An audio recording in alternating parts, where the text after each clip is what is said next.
Hello friends, 40 here from Lucidmix.com with another video in the series entitled 6-Minute Mix Tricks.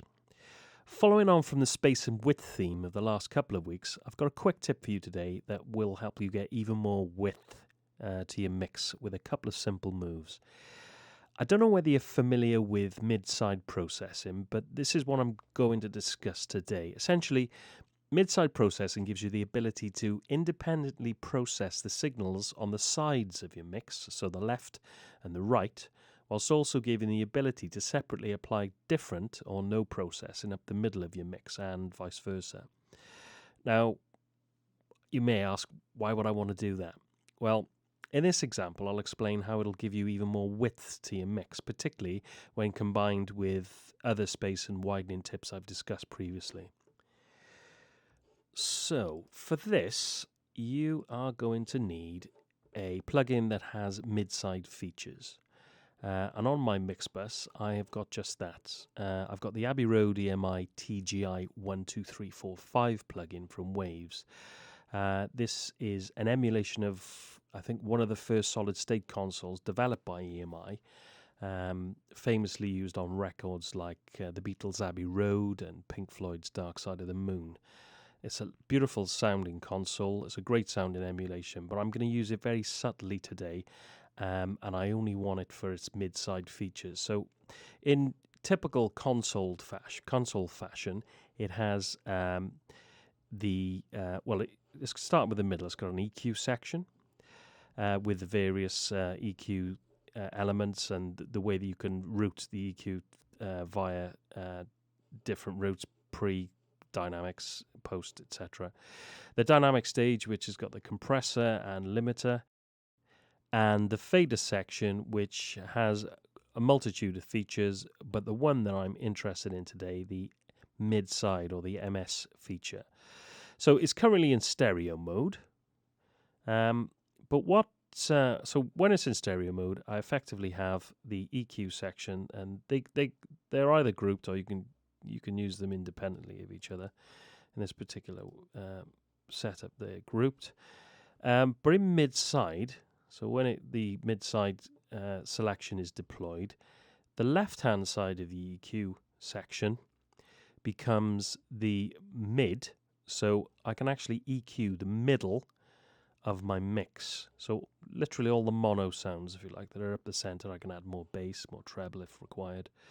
And similarly, by adding adding compression, the left-hand side of the compression section will affect the mid also.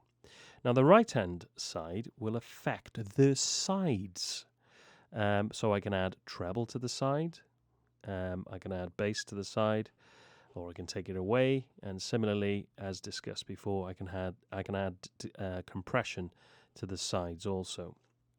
So effectively, by processing the particular side and mid in a different way, I'm going to show you how I actually get a bit more width.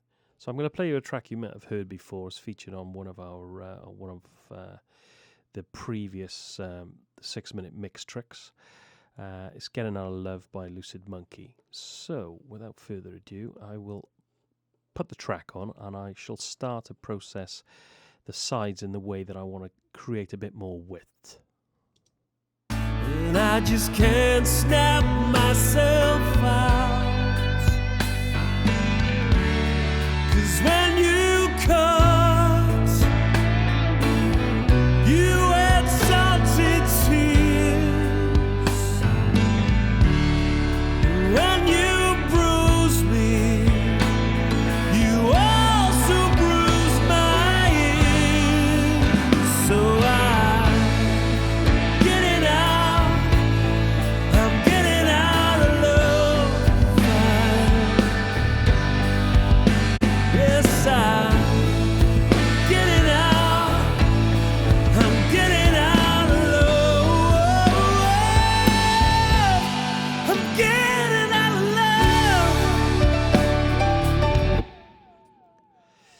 Right. This is actually on my mix bus, as I mentioned. So I'm actually applying very, very, very, very subtle levels of EQ and subtle levels of compression. Not only that, this is a mix, sort of like parallel compression. I can actually dial up the amount of compression I want, so I've got a very limited amount of percentage of compression being deployed to the sides. So effectively, what I've done, just to show you, this is, again, I'll mention this is the mid. So all the sounds up the middle. I've added 1.5 dB in the bass end of the mix because I just want a little bit more thump, if you like, to the mid. Subsequently, I decided to take a little bit out. Not that there's going to be a great deal out of bass out in the sides, but what is out there, I want to reduce slightly. And what that'll do is help to give a bit of clarity to the low end instead of spreading it around the field, the stereo field. It'll actually make it more focal up the middle. I've left the remainder of the EQ the same in the mid, but what I have done, and you'll notice, is that I've got a boost in the top end of the EQ, which is going to add air to the outsides. Now, what this essentially does is add width to your mix, and by dialing in a very small amount of compression, we'll hear the mix get wider as I put the plug-in in. So I'll try it without first of all, and then I'll put it in and I'll take it out a few times so you can get a feel. Now, you need to be listening on good quality headphones, or even better, a good quality monitoring system in a good room, essentially. So if you've got that, then you're going to pick up the nuances in this in a better way than you would perhaps on a pair of earbuds or anything. So bear with me. And I just can't snap myself out. 'Cause when you cut, you had salted tears. When you bruise me, you also bruise my ears. So I'm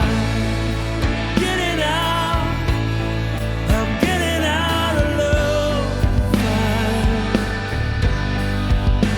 Yes, I'm getting out.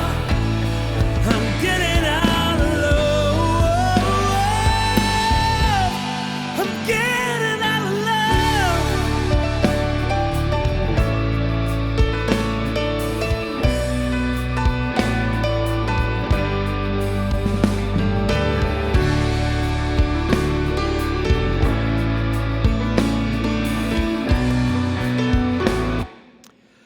Well, if you are listening on good quality headphones or a monitoring system, I'm sure that you would have picked out the air being added to the sides, which is elevating the width of the mix. And when I take it off, which is probably when you'll notice better than you would by me putting it on, when I take the plug-in off, you immediately get a sense of shoulders dropping and the width gets a bit lost. And that's it in a nutshell. That's all I've got time for today, friends, but I'll be back next week with more 6-minute mix tricks. Please subscribe to this channel so you don't miss a trick. And of course, if you've got any questions, leave me a comment below, or go to lucidmix.com and drop me an email. Have a great day. Cheers.